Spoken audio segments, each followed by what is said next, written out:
Hi friends, good morning all of you. सभी का R K. Angel Pre Primary School में स्वागत है। आज है 2 अक्टूबर 2020 मीन्स महात्मा गांधी जी का जन्मदिन है। आज हम महात्मा गांधी जी को राष्ट्रपिता कहते हैं। उनका जन्मदिन नेशनल फेस्टिवल मनाया जाता है। तो हम देखेंगे कि इन्होंने ऐसे कौन से महान कार्य किए हैं जिस वजह से उन्हें राष्ट्रपिता कहा जाता है और उनका जन्मदिन नेशनल फेस्टिवल के रूप में मनाया जाता है। महात्मा ये एक उन्हें पदवी दी गई है उनके अच्छे कर्मों की वजह से। तो महात्मा गांधी जी का पूरा नाम था मोहनदास करमचंद गांधी। उनके पिताजी का नाम था करमचंद गांधी और उनके माताजी का नाम था पुतलीबाई गांधी। उनकी शादी बहुत ही कम उम्र में मतलब 13 साल की उम्र में ही कस्तूरीबाई गांधी से हुई। उन्होंने अपना वकालत की एग्ज़ाम देने के लिए वो इंग्लैंड चले गए और लंदन ऑफ यूनिवर्सिटी से उन्होंने अपनी वकालत की पढ़ाई पूरी की और फिर वो प्रैक्टिस के लिए साउथ अफ्रीका गए और वहाँ पे उन्हें बहुत सारा रंग भेद के बारे में बहुत ही अपमान सहने पड़े। एक बार उन्हें पगड़ी उतारने के लिए कहा गया कोर्ट में। एक बार जब वो ट्रेन से गुजर रहे थे, फर्स्ट क्लास कंपार्टमेंट में वो बैठे थे और अंग्रेज़ों ने उन्हें नीचे उतरने के लिए कहा तो उन्होंने मना कर दिया क्योंकि उनके पास तो टिकट था। फिर उन्होंने चलती हुई ट्रेन से उन्हें नीचे फेंका। तो ये जो घटनाएं थी वो उनके हृदय को घाव करा दी गई और उन्होंने ठान लिया कि इन अंग्रेज़ों को अभी देश से बाहर करना ही पड़ेगा। और उन्होंने अपने मन से ये बात ठान ली और जिद न छोड़ी और वो आंदोलन करते गए। उन्होंने बहुत सारे उपवास किए, 3-3 महीने उपवास करते गए, बहुत सारे नारे दिए और बहुत सारा जन समुदाय उन्होंने इकट्ठा किया उनके साथ। बहुत सारे स्वतंत्र सेनानी भी उन्हें साथ देने लगे और फिर वो उनकी आज़ादी पाने की जंग जारी रखते गए। बहुत बार उन्हें जेल भी हुई, बहुत बार बहुत यातनाएं भी उन्हें सहनी पड़ी, फिर भी उन्होंने अपना कदम पीछे नहीं हटाया। वो आगे बढ़ते गए और अपना आंदोलन शुरू ही रखा। उन्होंने बहुत सारे आंदोलन जैसे कि दांडी यात्रा, जो अंग्रेज़ थे उन्होंने नमक पे भी कर टैक्स लगाया था। तो उसके लिए उन्होंने जब आवाज़ उठाई तो सभी भारतवासियों के ऊपर उन्होंने ये नियम लागू किया कि अभी नमक किसी भी भारतवासी को नहीं मिलेगा और वो निर्माण भी नहीं कर सकते। तो इसके ऊपर आवाज़ उठाने के लिए महात्मा गांधी जी और 60,000 भारतवासी उनके साथ दांडी यात्रा मतलब पैदल चलते चलते साबरमती से अरबी समुद्र तक उन्होंने अपना पैदल चलने की यात्रा शुरू रखी। 390 किलोमीटर वो पैदल चलते गए और उन्होंने वहाँ पे समंदर का नमक इकट्ठा किया और नमक निर्माण किया। इस जुर्म में अंग्रेज़ों ने 60,000 भारतवासियों को और महात्मा गांधी जी को वापस जेल में अरेस्ट किया। फिर तभी भी उन्होंने अपना कदम पीछे नहीं लिया। वापस जाके अंग्रेज़ों को अपना जो ये नियम था वो पीछे लेना पड़ा और उन्होंने नमक का जो टैक्स था वो निकाल दिया। तो ऐसे ही आंदोलन उन्होंने हर वक्त जारी रखे।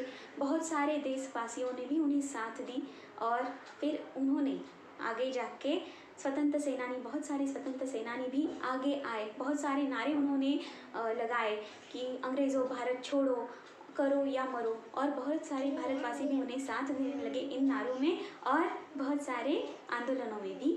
और फिर उन्होंने विदेशी चीज़ों पर बहिष्कार करने के लिए सबको बताया, प्रेरित किया और सभी ने जो विदेशी कपड़े थे उनकी होली की और बहुत सारे विदेशी चीज़ों पर उन्होंने बंदी लगाई। ऐसे करने के बाद भी उन्हें वापस जेल हुई थी। फिर तभी भी उन्होंने अपने पैर पीछे नहीं लिए, कदम पीछे नहीं हटाए और अपने आंदोलन जारी रखे और खुद चरखा चला के खादी बनाने का जो प्रेरणा थी उन्होंने हमारे देशवासियों को दी। खुद भी चरखा चला के उन्होंने खादी के कपड़े तैयार किए। तो ऐसे बहुत सारी प्रेरणाएं उन्होंने अपने देशवासियों को दी और खुद भी उसमें वो शामिल रहे, बरकरार रहे। और फिर इतनी सारी तमाम कोशिशों के बाद उन्होंने एक बात देशवासियों को बताई कि सत्य और अहिंसा के बल पे ही हमें आज़ादी पानी है, कोई भी हथियार हाथ में नहीं लेना है। और फिर उनकी ये जो मनीषा थी वो पूरी हुई, सफल हुई और सत्य अहिंसा के ही बल पे उन्होंने 15 अगस्त 1947 को हमारे देश को आज़ादी दी। इन अंग्रेज़ों को हमारे देश से बाहर करा दिया और इसमें साथ दी बहुत सारे स्वतंत्र सेनानी और भारतवासियों ने भी। तो इसमें सबसे बड़ा योगदान था महात्मा गांधी जी का, इसीलिए उन्हें राष्ट्रपिता कहा जाता है और उनका जन्मदिन हम नेशनल फेस्टिवल के रूप में मनाते हैं। उन्हें भजन भी बहुत पसंद थे, वो प्रभु श्री राम के फॉलोअर थे, वो गुजरात से थे। गुजरात में उनका जन्म पोरबंदर में हुआ था 1869 को। तो फिर वहाँ पे जो एक कवि थे जिनका नाम था नरसिंह मेहता जी, तो वो उनके भजन गाया करते थे। उन्हीं का रचित एक भजन है वैष्णव जनतो। तो वो भजन वो हर रोज़ अपने रूटीन डेली प्रेयर में बोलते थे और उस भजन का अर्थ बहुत ही सुंदर है। नरसिंह मेहता जी ने बहुत सुंदर कविता रची है। उन्होंने पहले चरण में कहा है कि वही वैष्णव है, वही सच्चा वैष्णव है जो दूसरों के दुख को समझे, जो दूसरों पे उपकार करे और ऐसा करके भी उसके मन में तनक भी अभिमान ना आए। उन्होंने दूसरी पंक्ति में कहा है वही सच्चा वैष्णव है जो दूसरों की निंदा न करे, जो सभी को समान रूप से देखे, जो जिसके मन में केवल और केवल दूसरों के लिए प्यार है, सच्चाई है और जिसके मन में तनिक भी कुछ भी कपट नहीं है, वही सच्चा वैष्णव है जो दूसरों को समान देखता है, गरीब और अमीरी का भेद नहीं करता, काला और गोरा भेद नहीं करता।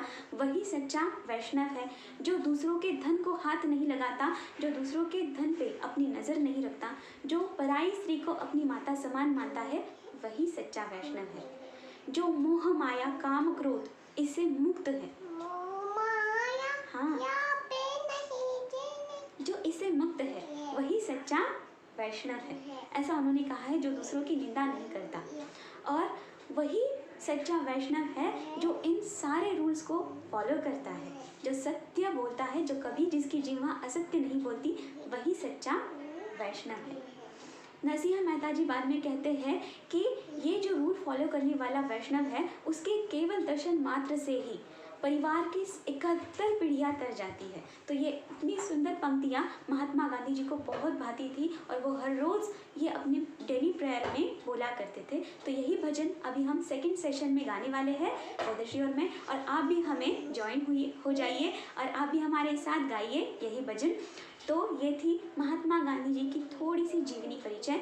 तो बाय बाय एवरीवन, जय हिंद, जय भारत, वंदे मातरम।